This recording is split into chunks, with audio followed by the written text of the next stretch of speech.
Yes sir. ठीक है, तो टोटल प्रोबेबिलिटी थियरम। ठीक है, हमने ये रेक्टेंगल बनाया, आपको दिख रहा है curved part B1 B2 B3 से लेके Bn तक। ठीक है, आप नीचे लिखो these are n mutually B1 B2, ऐसा लिख लो B1 B2 dot dot Bn are n mutually exclusive, are n mutually exclusive and exhaustive events, are n mutually exclusive and exhaustive events, are n mutually exclusive and exhaustive events। सुनना बात को, इसका मतलब क्या है? पहले म्यूचुअली एक्सक्लूसिव समझते हैं। हमने क्या लिखा? B1 B2 B3 dot dot dot Bn are n mutually exclusive events. इसका मतलब देखो बच्चों क्या है, अगर मैं आपको B1 को पिंक से बनाऊं, देखना अभी, और B2 को ऑरेंज से बनाऊं, तो देखो B1 और B2 में कुछ भी कॉमन है क्या? बोलो हाँ या ना बोलो। हाँ सर। कुछ भी कॉमन नहीं है। पिंक और ऑरेंज कहीं पे ओवरलैप कर रहे हैं? कोई पार्ट जो दोनों में आ रहा है? बोलो। सर एक ओवरलैप कर रहा है, दूसरा कोई नहीं। नहीं ये नहीं, B1 और A को मारो गोली, हम B1 और B2 के बारे में बात कर रहे हैं। A1 वाला पूरा पिंक, जो B1 है ना वो पिंक वाला है, B2 है ऑरेंज वाला। आप देखो पिंक और ऑरेंज कहीं में मिक्स हो रहा है क्या? ओवरलैप कर रहा है कहीं पे भी? नहीं। नहीं ना। अच्छा, और अगर आप Bn बोलो ना, तो ये पर्पल वाला दिख रहा है, ये पूरा Bn है।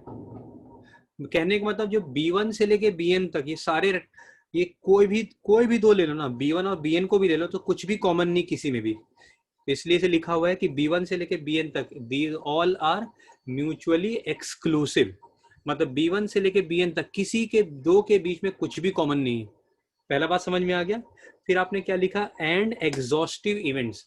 एग्जॉस्टिव इवेंट्स का मतलब क्या हो गया बच्चों? B1 B2 से लेके B3 से लेके Bn तक जाए ना, तो पूरा रेक्टेंगल कवर हो गया कि नहीं? बोलो। B1 से लेके Bn तक सर। सारे रेक्टेंगल कवर हो गए। हाँ सर। ठीक है, अब नीचे लिखो PB1 PB2 dot dot dot PBn are given. ये वैल्यूज अपने को पता है, ठीक है, गिवन है। PB1 PB2 PB3 dot dot PBn given. फिर लिखो इवेंट ए, फिर बच्चों लिखो event A connected with one or more event of B. देखो ए और बी कनेक्टेड है, ए और B1 में कुछ कॉमन दिख रहा है आपको, ए और B2 में भी कुछ कॉमन दिख रहा है। Event A connected to one or more event of B, event A connected with one or more event of B. फिर लिखो PA by B1 PA by B2 dot dot dot PA by BN, ये भी given है। ठीक है, ये भी given है, और आर गिवन, ऐसा लिख लो, आर गिवन, आर गिवन। मतलब अपने को PB1 भी दे रखा है, PB2 भी वैल्यू पता है, PA बाई B1 भी पता है, PA बाई B2 भी पता है। ठीक है, मिटा दो ये सब। Yes sir. क्या हो गया ये? तो एक मिनट, बहुत सारा मिट गया। ठीक है, चलो।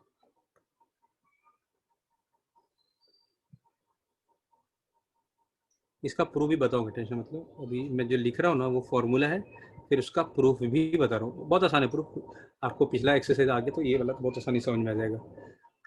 थोड़ा मैं IIT के हिसाब से लिख रहा हूँ, फॉर्मूला को मैं दो तरह से लिखूंगा, एक बोर्ड वाले हिसाब से भी लिख दूंगा, एक IIT के हिसाब से भी। PA इक्वल टू I से लेके 1 तक PBI into PA by BI। ये IIT वाले स्टूडेंट इस तरह से लिखते हैं, बच्चे चाहे तो इसको ऐसा भी लिख सकते हैं, PB1 into PA by B1, है ना, I का वैल्यू पहले 1 लेंगे, plus PB2 into PA by B2 बच्चों, plus dot dot dot, last में क्या होगा कोई बताएगा? लास्ट में क्या आएगा? PABN। नहीं नहीं नहीं, PBN into PA by BN आएगा, बोलो। पहले Yes, पहले Yes, B1 sir. आएगा, फिर B2 आएगा, फिर B3 आएगा, लास्ट में क्या जाएगा PBN इंटू PA/BN। अब इसको हमें प्रूव करना है, हमें एक्चुअली ये प्रूव करना है। अब ये बोलो दोनों का मतलब सेम ही है, ठीक है।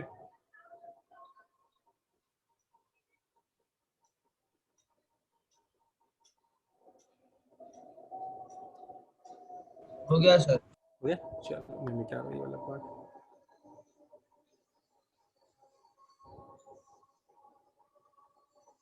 सर ये बोर्ड में लिख सकते हैं सेकंड वाला मेथड? हाँ एकदम लिख सकते हो, नहीं लिख सकते, लिख सकते हैं।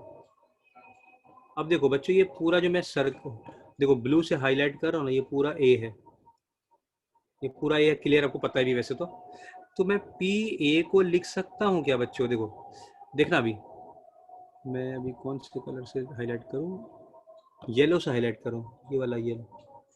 ये पार्ट को मैं लिख रहा हूँ पी ए इंटरसेक्शन B1, ठीक है। अब देखना दूसरे वाले पार्ट को तुम लोग बताओ मैं क्या लिख सकता हूँ। ये दूसरे वाले पार्ट को बोलो, पी ए इंटरसेक्शन B2 लिख सकता हूँ। Yes sir. फिर तीसरा वाला क्या हो जाएगा, देखो ये वाला, देखो ये वाला पार्ट प्लस ये वाला पार्ट प्लस ये वाला प्लस ये वाला प्लस ये वाला प्लस ये वाला, सब मिला के तो पूरा ए आ गया कि नहीं? ये हाँ, लास्ट वाला क्या हो जाएगा, P A intersection BN, B है ना? क्लियर बच्चों, आपको याद हो हमने कंडीशन प्रोबेबिलिटी में पढ़ा था, पी ए इंटरसेक्शन BN को हम ऐसा लिख सकते हैं PB1, इसको PB1 इंटू PA/B1। तो आपको पहला वाला लिख के बता दिया, दूसरा वाला आप बताओ क्या लिख सकते हैं हम लोग, इसको क्या लिख सकते हैं बच्चों? PB2 P2 परफेक्ट, बहुत बढ़िया। तो आखिरी वाले को क्या लिख सकते हैं बच्चों, डॉट डॉट डॉट, और आखिरी वाले को PBN इंटू PA/BN। अब आप देखो, जो आपको नोट्स लिखा है, तो मैंने क्या बोला, ये वैल्यू भी पता है, ये वैल्यू भी पता है, सारे वैल्यूज पता है, तो PA आराम से नहीं आ जाएगा? बोलो, कॉपी कर लो इसको।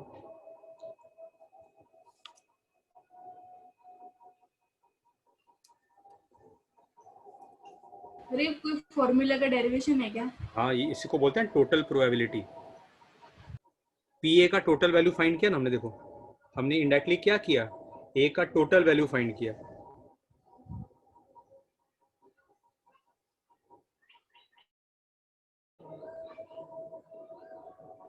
सर एक बार वो रिपीट कर दो ना, पी ए इंटरसेक्शन B1 को PB1 इंटू PA/B1 कैसे लिखा? ये कंडीशन प्रोबेबिलिटी नहीं पढ़ा था, याद करो, PB1 इंटू PA/B1 को PA इंटरसेक्शन B1 लिखते थे हाँ फर्स्ट एक्सरसाइज में, वही तो लिखा है हमने।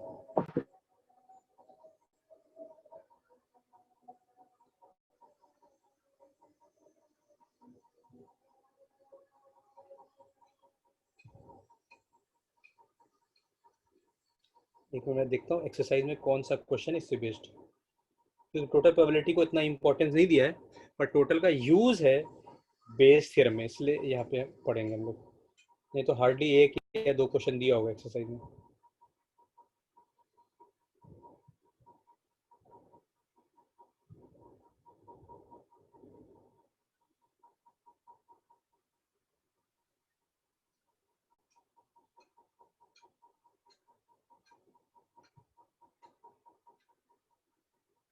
लिख लिया बच्चों?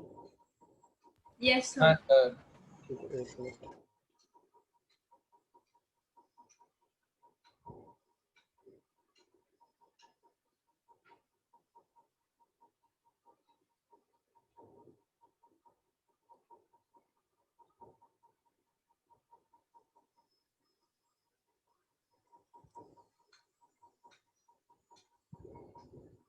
ठीक है बच्चों, देखो मैं आपको एक क्वेश्चन अपना दिखा रहा हूँ, फिर एक NCERT क्वेश्चन करेंगे। अब मैं जो क्वेश्चन में बता रहा हूँ उससे आपको पूरा कॉन्सेप्ट क्लियर हो जाएगा, ठीक है। अभी देखो दो तरह का अर्न है, ये मेरा क्वेश्चन है, ठीक है। दो तरह का अर्न है, अर्न मतलब बैग। पहले बैग में, बैग 1, फर्स्ट बैग में 3 वाइट और 4 ब्लैक बॉल है। दूसरे अर्न बैग 2 में, ठीक है, दूसरे बैग 2 में 2 वाइट और 5 ब्लैक बॉल है, ठीक है। अब बच्चों ये अर्न 1 हो गया अर्न बोल दो, अर्न 1 अर्न 2, बैग से बेटर, बिकॉज जनरली क्वेश्चन में कंफ्यूज करने के लिए अर्न वर्ड लिखा, अर्न मतलब बैग। अब क्वेश्चन में ऐसा दे रखा है कि अगर डाइस को टॉस करेंगे, अगर 3 या 6 आया, हम डाई को टॉस करेंगे, अगर डाई 3 का मल्टीपल आ गया 3 6, तो हम फर्स्ट अर्न से एक बॉल निकालेंगे। और अगर 3 का मल्टीपल नहीं आया डाइस में, क्या आ गया भाई, 3 का मल्टीपल नहीं है, मतलब 1 2 4 5 आ गया, तो हम अर्न 2 से एक बॉल निकालेंगे। ठीक है, क्या बोला, फिर से मैं बोल रहा हूँ, दो बैग हैं, अर्न 1 अर्न 2, दोनों का कॉम्बिनेशन दे रहा है, कितने वाइट कितने ब्लैक। फिर बोल रहे अर्न 1 से तभी बॉल निकालेंगे जब 3 6 आया होगा डाइस में, और 1 2 4 5 आया होगा तो अर्न 2 से बॉल निकालेंगे। तो बोल रहा हमने एक बॉल ड्रॉ किया, ठीक है, एक बॉल ड्रॉ किया, क्या प्रोबेबिलिटी कि वो फर्स्ट बैग का होगा। हमने एक बॉल ड्रॉ किया, क्या प्रोबेबिलिटी है, एक ही बॉल निकाला तो फर्स्ट बैग, तो सॉरी एक बॉल निकाला, क्या प्रोबेबिलिटी कि ब्लैक होगा। तो ब्लैक बॉल निकालने का 2 तरीका है, हम अर्न 1 से भी निकाल सकते हैं, अर्न 2 से भी निकाल सकते हैं। अब देखो, आप में से कोई बताएगा अर्न 1 को सेलेक्ट करने का प्रोबेबिलिटी क्या होगा, अर्न 1 को सेलेक्ट करने दो, ये को बताएगा अर्न 1 को सेलेक्ट करने का प्रोबेबिलिटी क्या होगा, बोलो बच्चों। 2/6 होगा। सर क्वेश्चन नंबर कौन सा है? ये क्वेश्चन मैं अपने मन से दे रहा हूँ, ओके मैं बोला सर था नहीं ये। समझ आ रहा है। 1 मिनट, अभी समझ में आ जाएगा, 1 मिनट। अर्न 2 देखो, अर्न 1 कब सेलेक्ट करेंगे, अर्न 1 तभी सेलेक्ट करेंगे जब डाइस में 3 6 आया हो, है ना। तो 3 6 आने का प्रोबेबिलिटी 2/6 होगा। तो बच्चों आप मुझे बताओ अर्न 2 सेलेक्ट करने का प्रोबेबिलिटी क्या होगा, 4/6। 4/6। वंशिका आया समझ में, अर्न 1 और अर्न 2 समझ में आ गया, अर्न 1 नॉट और परफेक्टली। अरे समझ में आया। समझ में नहीं आया, 1 मिनट, मैं ऐसा बोल रहा हूँ, चल 1 मिनट इसको भी हटा दो, चलो और इजी कर देता हूँ क्वेश्चन को। अब अर्न वो सब कुछ दे नहीं रखा है, ठीक है, सुनना बात को। 2 बैग दे रखा है, 3 वाइट 4 ब्लैक, दूसरा में 2 वाइट 5 ब्लैक, ठीक है। बोल रहा है हमने किसी भी बैग से एक बॉल निकाला, क्या प्रोबेबिलिटी वो ब्लैक होगा। तो बताओ 2 बैग है हमारे पास, तो दोनों बैग को का प्रोबेबिलिटी कितना होगा, 1/2 होगा, 50-50 चांस होगा। अगर 3 Yes. बैग होता, चलो 4 वाइट 3 ब्लैक, अब बोलो 3 बैग होता तो तीनों बैग का प्रोबेबिलिटी क्या होता सेलेक्ट करने का, 1/3 1/3 1/3 होता कि नहीं, बोलो। अगर हाँ, 4 बैग होता, 4 बैग होता तो चारों का प्रोबेबिलिटी क्या होता, 1/4। 1/4। ठीक है चलो, अगर हमने फर्स्ट बैग सेलेक्ट किया, देखो जो पहले करते हो वो नीचे आता है, फर्स्ट बैग से ब्लैक बॉल सेलेक्ट करने का प्रोबेबिलिटी क्या होगा, number of black ball by total number of balls. First bag से ब्लैक बॉल निकालने का प्रोबेबिलिटी होगा 4/7। अब मैं नहीं बता रहा, तुम लोग बताओ, सेकेंड बैग से ब्लैक बॉल निकालने का प्रोबेबिलिटी क्या होगा बच्चों, 5/7। 5/7। अब हमसे क्या बोला, एक बॉल निकाला ब्लैक होना चाहिए, तो ब्लैक बॉल 2 तरह से होता है, हम फर्स्ट अर्न से भी ब्लैक निकाल सकते हैं, प्लस और है ना, हम फर्स्ट बैग से भी निकाल सकते हैं और सेकेंड बैग से भी ब्लैक निकाल सकते हैं। ये टोटल केस, सारे केस को प्लस कर दिया। अब आप कर लोगे खुद से कैलकुलेशन वाला पार्ट, बोलो बच्चों हो जाएगा। Yes sir. तो ये क्या होगा, देखो 1/2 अगर हम करना चाहे अगर, तो 1/2 इंटू 4/7 प्लस 1/2 इंटू 5/7, कटिंग नहीं कर रहा, ठीक है। तो बच्चों क्या आएगा, 9/14 आएगा आंसर, देखो तो हाँ सर। बोलो आएगा कि नहीं आएगा, कॉपी कर लो। अब इसी को थोड़ा सा और ट्विस्ट करते, पहले इतना आप लिख लो, इसमें दे रखा है अर्न कंटेन्स 5 रेड, ठीक है, and 5 black balls. A ball is drawn at random and its color is noted and returned to the urn. हमने एक बॉल निकाला, कलर देखा, ठीक है, कलर देखा, फिर हमने वो बॉल तो डाला ही, उसके अलावा 2 और बॉल सेम कलर का डाल दिया, ठीक है।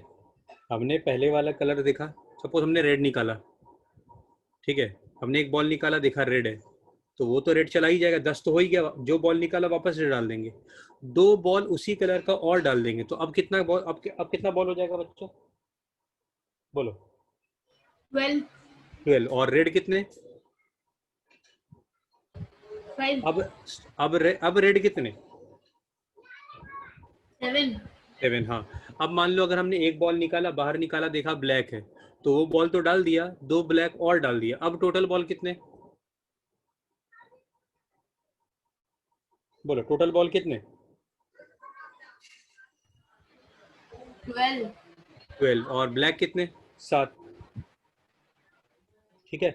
अब बोलो what is the probability that second ball is red. देखना बच्चों, क्या प्रोबेबिलिटी है कि सेकंड बॉल रेड होगा। आप एग्जाम में लिखोगे, अभी टीचर सपने में कैसे आएगा भाई कि R2 मतलब क्या है, तो तुम लिखोगे R2 is the event of getting red ball in second time. ठीक है, दूसरी बार जो बॉल निकाल रहे हैं, R2 मतलब रेड बॉल। ठीक है, तो बच्चों देखो, हम पहली बार जो बॉल निकालेंगे क्या क्या हो सकता है, बोलो? हम पहली बार जो बॉल निकालेंगे वो क्या क्या हो सकता है? सर आप स्क्रीन पे कुछ लिख रहे हो क्या? नहीं, अभी कुछ नहीं लिख रहा, आप मुझे बताओ पहला बॉल जो निकालेंगे क्या क्या हो सकता है वो? रेड या ब्लैक? या तो पहला बॉल निकालेंगे रेड भी हो सकता है, पहला बॉल चाहे हम रेड क्या ब्लैक भी हो सकता है, लेकिन क्वेश्चन में क्या बोला, सेकंड बॉल। अब देखो, अब यहाँ देखना, पहला बॉल रेड था, क्या प्रोबेबिलिटी कि दूसरा बॉल भी रेड था, है ना? इसमें क्या लिखेंगे, को बताएगा इधर क्या लिखेंगे? B1/R2। ये समझ में आया क्या लिखा है हमने?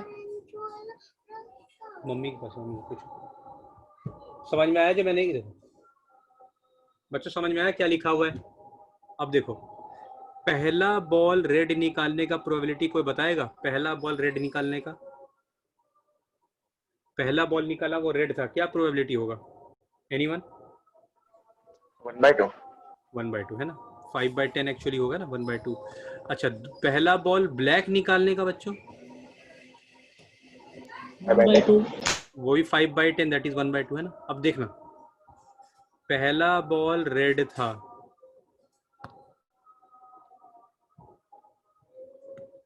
अच्छा रुको, थोड़ा सा जगह चाहिए समझाने के लिए मुझे, मैं बहुत क्रैम्प्ड कर दिया है। एक मिनट को इसको नीचे थोड़ा लिख देता हूँ, ठीक है, ये वाला पार्ट को थोड़ा नीचे लिख देता हूँ।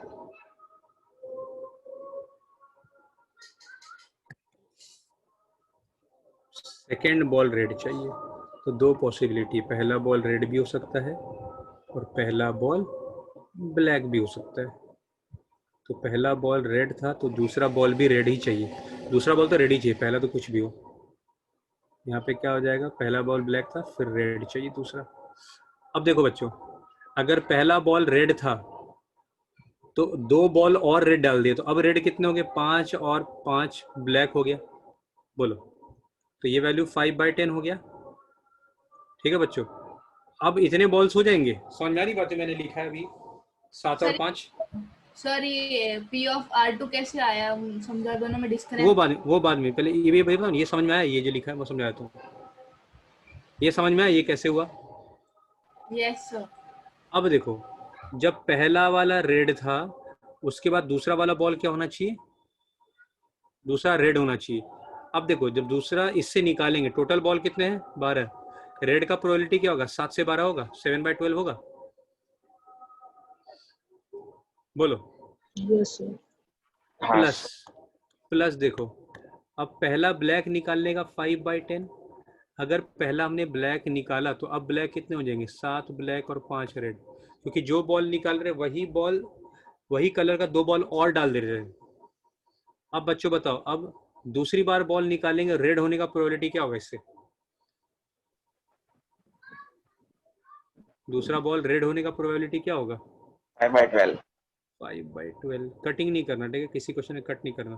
तो कितना हो गया बच्चों, 35 बाई प्लस 25/120, तो फाइनली कितना आ रहा है, 60/120, कितना हो गया आंसर, बोलो बच्चों? 60/120 कितना हो गया, हाफ होगा। क्लियर है, कॉपी कर लो। तुम ये सब नहीं लिखोगे चलेगा, कोई दिक्कत नहीं, कोई तो मैंने समझाने के लिए लिख दिया, आप नहीं भी लिखोगे वर्ड्स में लिखो, एनसीईआरटी में लिखा भी नहीं हुआ ऐसा इस तरह से।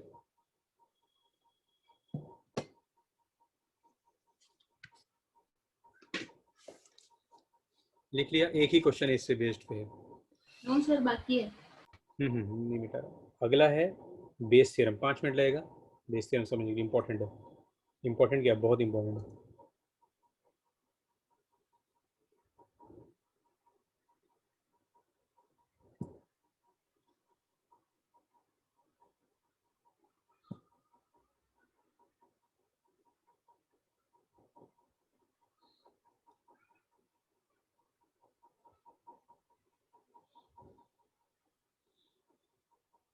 सर हो गया।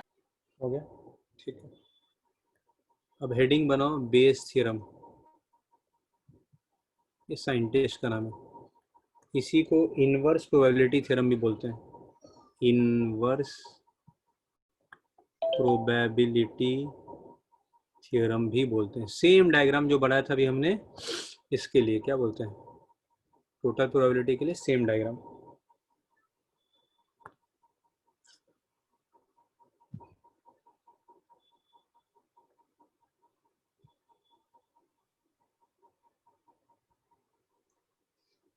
ये है B1, ये है B2, ये है B3, डॉट डॉट डॉट, और लास्ट वाला हो गया Bn, और ये पूरा का पूरा ये वाला पार्ट है A, ठीक है।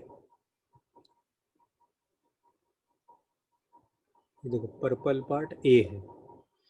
हमको इनवर्स प्रोबेबिलिटी देखना भी, क्यों नाम पड़ा इनवर्स प्रोबेबिलिटी, PA/BR, ठीक है। देखना बच्चों, अब यहाँ पे उल्टा हो गया, PA/BR हो गया। तो कोई बताएगा इनटू यहाँ पे क्या आएगा, इनटू करके कोई आइडिया, अगर ऐसा लिखा है तो। ये है बेस थ्योरम का फॉर्मूला, पहले आप कॉपी कर लो फिर समझाए तुम्हें ये कैसे आया।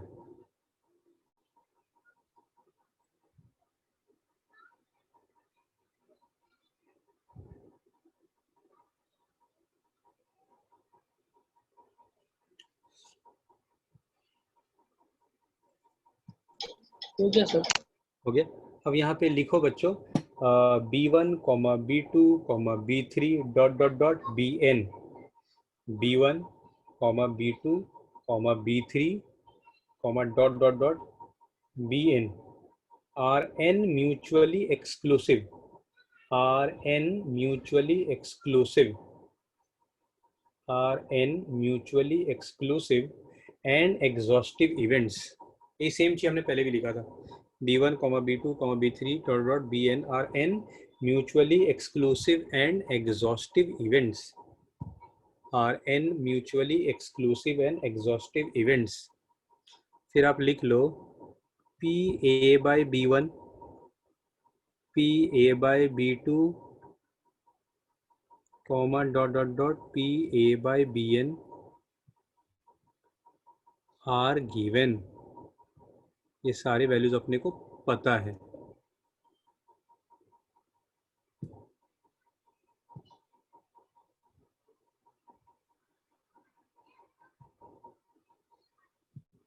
सर हो गया। हो गया, ठीक है। चलो अब इसका प्रूफ देखते हैं एक बार। इसका कोई काम नहीं एक बार के लिए। देखो बच्चों, हमने कंडीशनल प्रोबेबिलिटी में क्या पढ़ा था, PA intersection BR, PA intersection BR पढ़ा था, PA/BR इंटू क्या, बोलो बच्चों क्या लिखेंगे, इंटू क्या लिख दे, PBR है ना। हम PA इंटरसेक्शन BR को लिख सकते हैं PBR/A इंटू PA, ये भी लिख सकते हैं, वो लिख सकते हैं कि नहीं, कॉपी कर लो। Yes sir.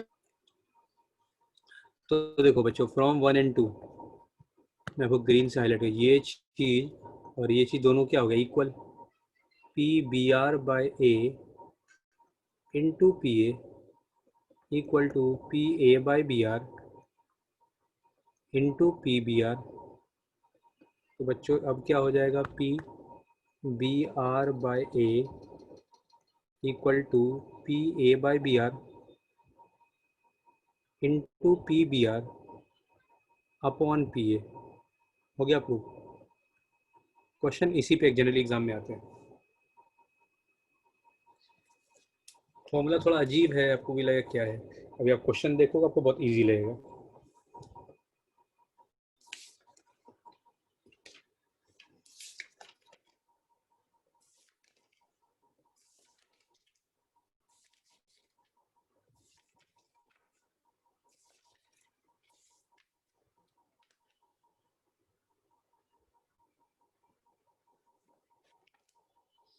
लिख लिया? Yes sir. नहीं ठीक है, चल अब मैं एनसीईआरटी का सेकंड क्वेश्चन पिकअप करता हूँ। ठीक है, सुनना भी। अ बैग कंटेन्स 4 रेड एंड, मतलब बैग B1 ले लो। ठीक है, तो 4 रेड और 4 ब्लैक बॉल है। एक काम करते हैं, अर्न ले लेते हैं, बिकॉज बी पहले से यहाँ पे दे रखा है।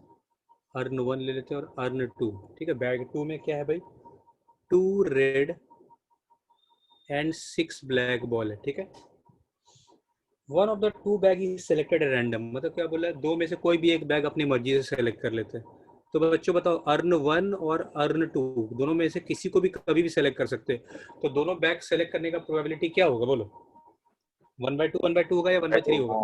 1/2 बाय 2। 1/, ठीक है 1/2 होगा। अब बोल रहा है क्या कि one of the 2 bag is selected at random, one में से कोई भी एक बैग सेलेक्ट किया, and a ball is drawn from a bag which is found to be red. हमने कोई भी बैग सेलेक्ट किया, उससे एक बॉल निकाला, वो रेड था। तो बच्चों बताओ, फर्स्ट बैग से रेड बॉल निकालने का प्रोबेबिलिटी क्या होगा? फर्स्ट बैग से 1/2 4/8 है ना, ऐसा कटिंग नहीं करेंगे अभी एक बार के लिए। सेकंड बैग से रेड बॉल निकालने का, देखो सेकंड बैग से रेड बॉल निकालने का 2/8।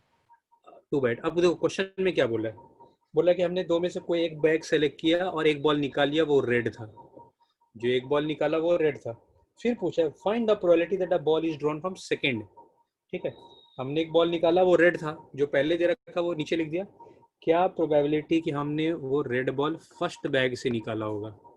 तो मुझे आप बताओ, बेस थ्योरम के हिसाब से क्या लिखेंगे? अभी एक्सरसाइज का नाम ही बोला था, इनवर्स PR/U1 इंटू P1 और नीचे कितने केस बनेंगे?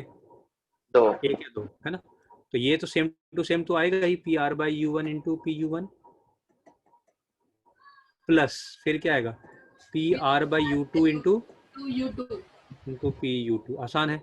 अब देखो PR/U1 सब पता है अपने को, 4/8 इंटू हाफ। देखो ये और ये तो सेम है, तो है ना, यहाँ भी फिर से 4/8 इंटू हाफ लिख देंगे। अब बच्चों देखो PR/U2 क्या है, 2/8 इंटू हाफ। आप मुझे बताओ क्या चीज कॉमन लेके उड़ा सकते हैं फटाफट? नीचे से डिनोमिनेटर से कुछ कॉमन लेके उड़ा सकते हैं हम लोग। 1/4 1/2। देखो हर क्वेश्चन ऐसा हो जाएगा, हर क्वेश्चन में जनरली ज़्यादातर क्वेश्चन में होगा, सॉरी हर नहीं। हाफ कॉमन निकाल लिया, क्या बचेगा, 4/8 प्लस 2/8। तो हाफ कट कर दूँ तो बच्चों यहाँ 4/8 और यहाँ पे क्या आएगा 6/8। देखो कटिंग करने का फ़ायदा ये है, नहीं करने का, ये भी कट हो गया। तो कितना हो गया बच्चों, 4/6। 4/6 मतलब 2/3। बोलो आसान है।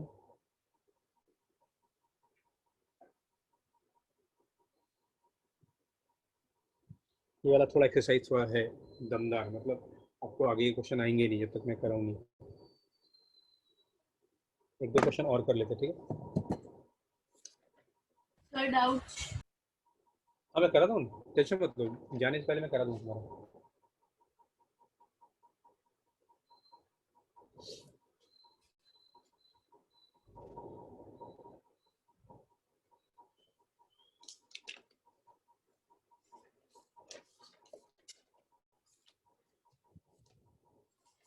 लिख लिया बच्चों?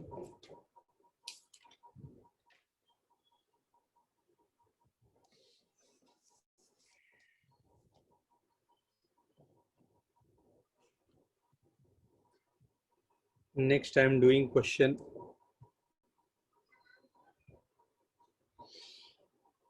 4th।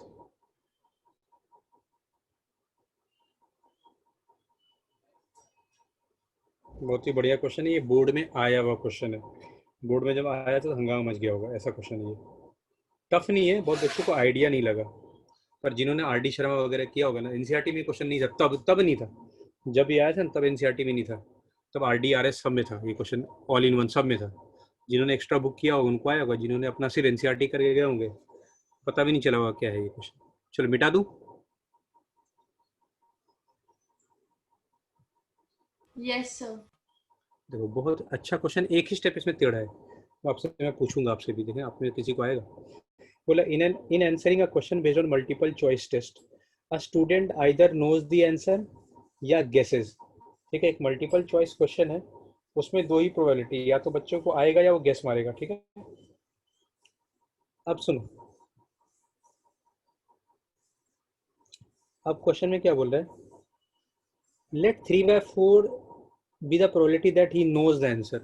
उस बच्चे को आंसर पता है, ही नो के, नोज मतलब के, उसको आंसर पता होने का प्रोबेबिलिटी 1/4 और गेस करने का प्रोबेबिलिटी जी, मतलब गेस करने का प्रोबेबिलिटी 1/4। ठीक है, मतलब 75% क्वेश्चन उसको आता है, 25% क्वेश्चन में गेस करता है, ऐसा भी कह सकते हो। अब बोला assuming that a student who guesses the answer will be correct. अब देखो क्या बोला बच्चों, उसने मान लो गेस किया, करेक्ट होने का प्रोबेबिलिटी, अगर वो, ठीक है, अगर उसने गेस किया तो करेक्ट होने का प्रोबेबिलिटी 1/4 है। तो बच्चों अगर उसको आंसर पता है तो करेक्ट होने का प्रोबेबिलिटी, ये वैल्यू दिया नहीं, तो बहुत सारे बच्चे लिख के आ गए थे भाई ये वैल्यू तो दिया नहीं, क्वेश्चन इनकम्प्लीट है। तो आपने से कोई बताएगा, अगर उसको आंसर पता है तो करेक्ट होने का प्रोबेबिलिटी क्या होगा? 3/4। गलत, यही तो बच्चों ने गलती कर, सोचो, दिमाग से जोड़ डालो। अगर उसको आंसर पहले से पता है तो करेक्ट होने का प्रोबेबिलिटी क्या होगा? 1 होगा। अगर तुमको यस सर। आंसर पता है तो 100% करेक्ट ही होगा ना। अगर तुमको पता है किसी का आंसर तो करेक्ट ही होगा। 100% को 1 बोलते हैं प्रोबेबिलिटी की भाषा में, 75% को 3/4 लिखते हैं। क्लियर? यही था ट्रिक क्वेश्चन में, तो बहुत फिर सारे सर बच्चे जो करेक्ट है और उसने गैस किया है तो उसका 1/4 कैसे होगा? नहीं नहीं, करेक्ट नहीं, पहले समझो बात को, ये गेस किया, गेस करेंगे, गेस करेंगे तो करेक्ट होने का प्रोबेबिलिटी आई, समझ बात।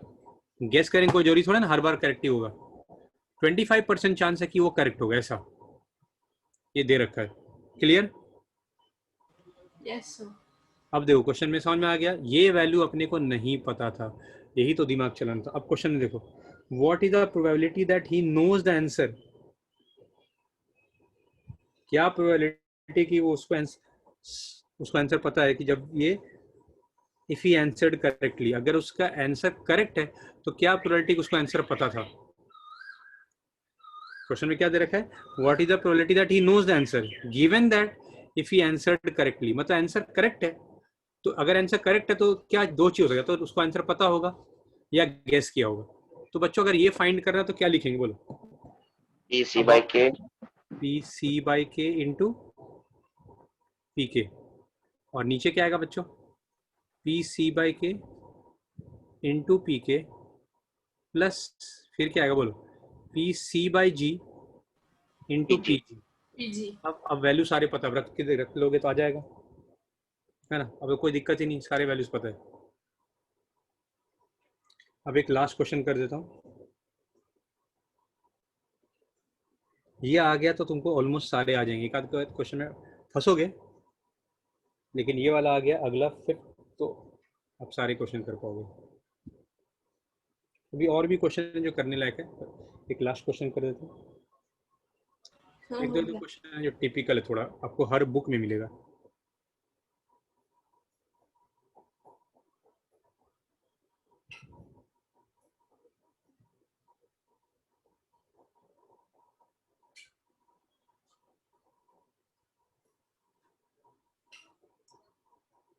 लिख लिया बच्चों?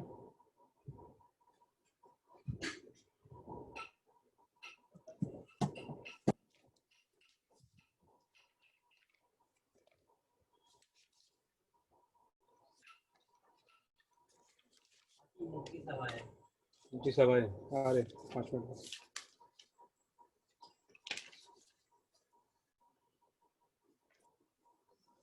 लिख लिया बच्चों?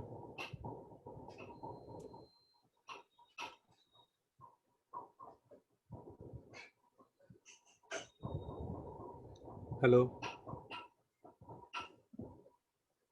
लिख लिया?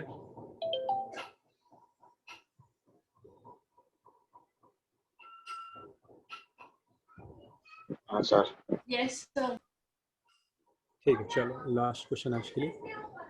क्वेश्चन 5 बोला एलैबोरेट, देखो अभी के टाइम का क्वेश्चन है, कोरोना के टाइम का क्वेश्चन है।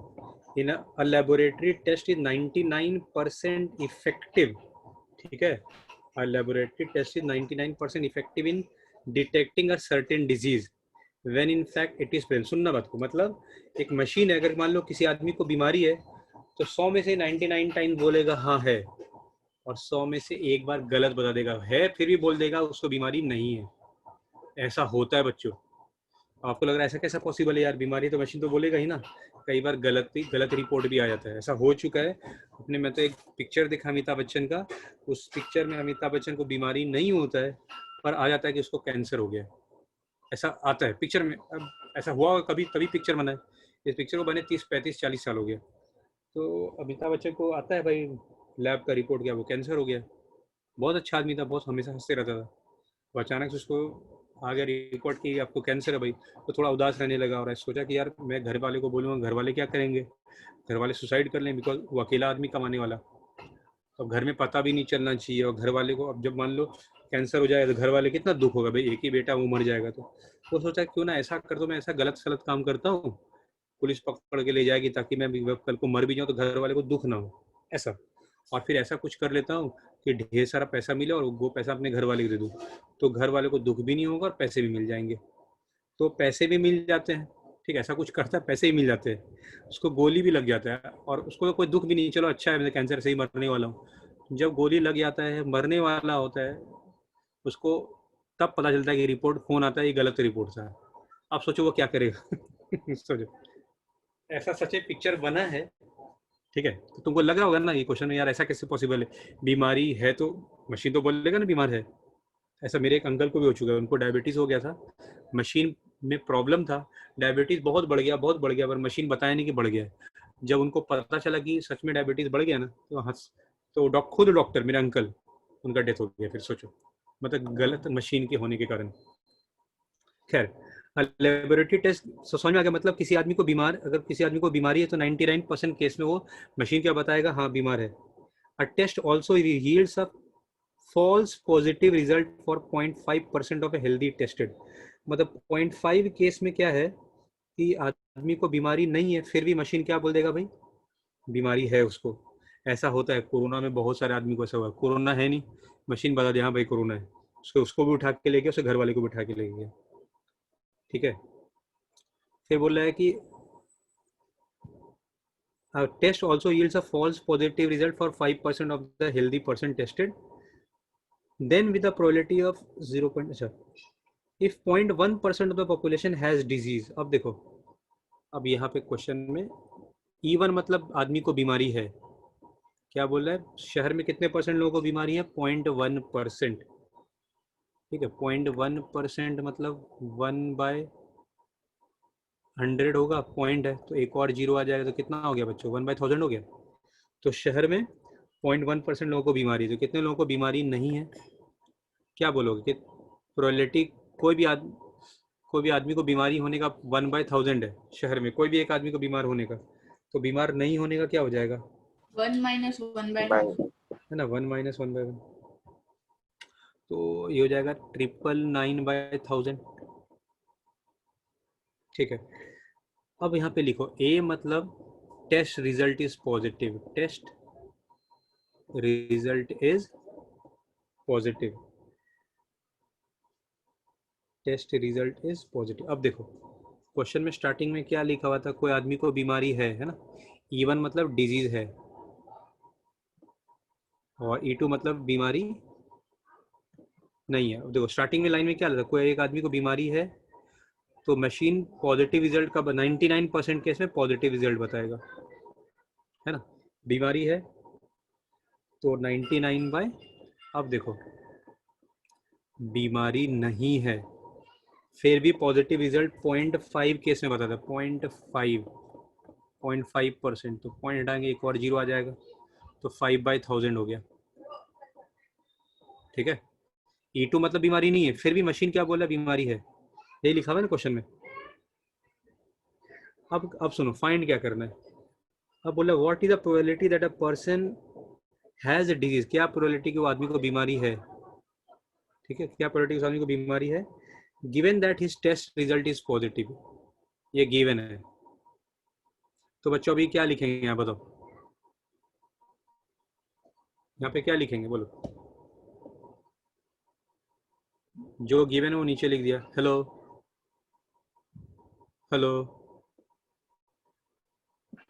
PA by E1 into PA PA/E1 into P1 PA, हाँ इंटू PE1 अपॉन में क्या आएगा, PA/E2 sorry E1 into PE1 यही होगा, plus PA/E2 into PE2। Clear है? बोलो हाँ बच्चों, अब तो आ जाएगा आंसर, मतलब आपको वैल्यू रखने देखो, सब पता है अपने को। अभी जो भी क्वेश्चन हमने किए ना, सारे क्वेश्चन सॉल्व करना, वापस से गो थ्रू, इतना आसानी से नहीं आएगा, चैप्टर थोड़ा सा है, ठीक है, टफ नहीं बोलना चाह रहा, पर थोड़ा सा है एक्सरसाइज।